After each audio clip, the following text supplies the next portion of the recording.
Masalah yang sering kita temui ya, Betul, itu biasanya sering kita temui itu ada beberapa yang sering kita temui.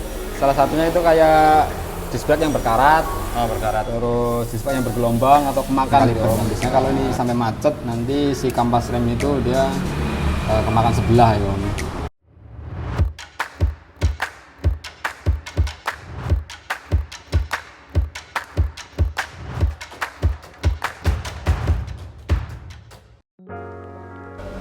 Oke, halo semua, selamat datang kembali di Pit Car Service, sahabat setia mobil Anda kapan saja dan di mana saja. Nah, jadi kali ini kita akan membahas tentang disc brake bersama Mas Faris. Nah, pertama-tama mungkin ya Om, kita bahas pengertiannya dulu sebelum ke fungsi dan cara perawatannya nanti. Pengertiannya itu disc brake itu apa Mas Faris? Disc brake itu salah satu komponen dalam sistem pengereman mobil yang berfungsi untuk memperlambat atau mengurangi laju kendaraan tersebut kan. Disc brake itu cara kerjanya seperti ini Om.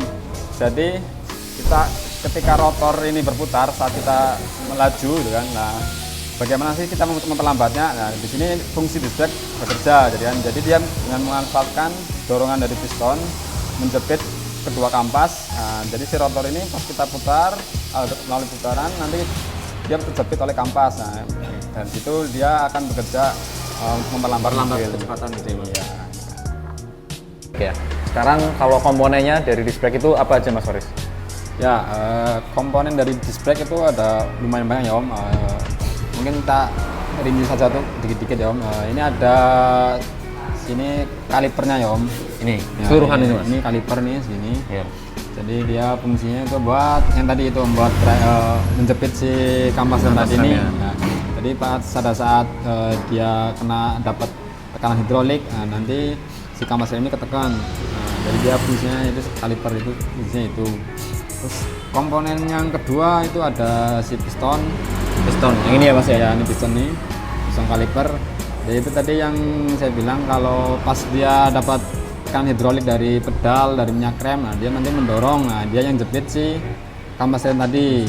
Karena dia ketahan si kaliper, nah jadi kampas rem dia akhirnya menekan si rotor kan, nah, makanya dia roda bisa memperlambat atau bisa berhenti. Kan. Habis kaliper ada lagi nih Om, seal kalipernya ya kan. Ini ya. Ya ini kaliper. Nah, si fungsinya si kaliper itu sendiri kan dia di sini kan dia ada cairan nih Om, cairan minyak rem tuh kan. Oke. Yang tadi dia buat mendorong si piston nih karena dia pakai tekanan hidrolik kan. Si fungsinya itu dia buat menahan si cairan ini nih biar nggak keluar gitu kan. Jadi pas kena tekanan dia tetap ada di situ biar dia menambah tekanan. Jadi di sini ada sealnya itu kan buat biar dia bisa menekan, jadi nggak bocor gitu kan ya, dikasih cairannya nggak bocor ya? Iya, seal sini. Oke. Ya, lanjut lagi di sini ada si kampas rem itu sendiri ya Om. Si kampas rem ini yang tadi saya bilang dia yang bersentuhan langsung iya, lah ya. yang bersentuhan sama si rotor itu kan. Kampas rem ini dia bahannya sedikit lebih lunak dari si rotor itu kan, jadi makanya dia bisa menahan lajunya itu kan. Si laju itu. Setelah si kampas rem ini ada jelas nih si rotor ya, si piringan cakram itu sendiri tuh kan. Jadi ya ini intinya yang maksudnya inti dari disc brake kan yang tadi itu kan disc kan. Nah ini bentuknya disc Om, makanya dia dinamakan disc brake. Nah ini disc brake-nya. Jadi ketika ini berputar pas kampas menjepit, nah dia nanti memperlambat lajunya, makanya dia sampai berhenti itu dari bikin disc brake kan. Nah, habis disc brake ada komponen lainnya kayak ini pen kaliper ya Om. Pen kaliper ya. Itu ya tadi dia buat bracket ini si si kaliper itu sendiri.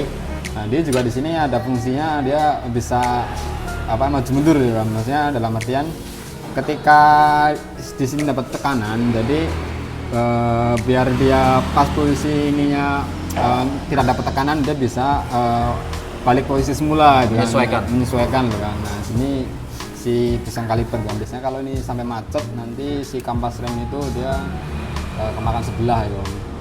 Makanya itu biasanya ada ya itu masalah-masalah yang sering temui di situ gitu kan.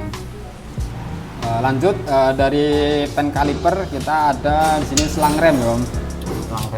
Selang rem. Nah, selang rem itu jelas ya di sini fungsinya itu buat menyalurkan si cairan rem itu sendiri gitu kan, dari reservoir tank terus kena dorongan biar mengalir, terus sebagai jalur dari si minyak rem itu menuju si kaliper gitu kan, sebelum dia dapat tekanan atau sebelum dia bekerja lah, si jalur itu lewat sini gitu kan, kalipernya.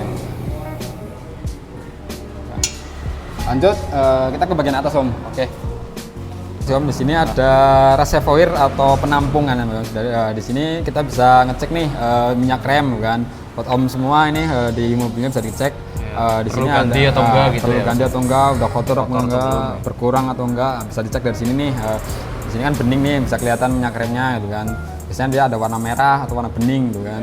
Biasanya kalau di ini kalau memang udah kotor dia kelihatan kotor, makanya itu bisa dicek dari sini Om. Lanjut dari reservoir tank atau penampungan kita lari ke sini Om, si masternya gitu kan, master gitu kan. Dari fungsi dari master itu dia mengubah gaya ya Om. Jadi gaya yang dari pedal nih kita nginjak rem terus dia kedorong, otomatis di sini ada dalaman piston, dia mendorong si cairan minyak rem tadi menuju ke kaliper. Mengakibatkan si ini tadi kan kaliper mendorong si kampas rem, akhirnya kan menyebabkan si putaran roda itu semakin memperlambat. Ya. Ini mas rem. Nah, terus ada pipa rem sama kayak tadi Om yang selang rem gitu kan, dia buat jalur si cairan fluid minyak rem itu sendiri. Nah, di sini ada pipa rem. Terus lanjut ada yang hitam gede nih kayak apa? Semacam panci nih Om. Ini namanya booster rem ya Om. Sesuai namanya, dia itu kan booster, dia untuk penambah gitu. Jadi di sini dia buat menambah dorongan atau memberi tenaga nih. Kita menginjak rem pedal kan biar nggak terlalu keras, nggak terlalu ini kan, dia di sini ada membran, fungsinya itu buat memperingan ya. Si cara kerja pedal itu rem itu sendiri. Ini ada membran, jadi dia fungsinya untuk memperingan kinerja ketika kita menginjak pedal gitu kan.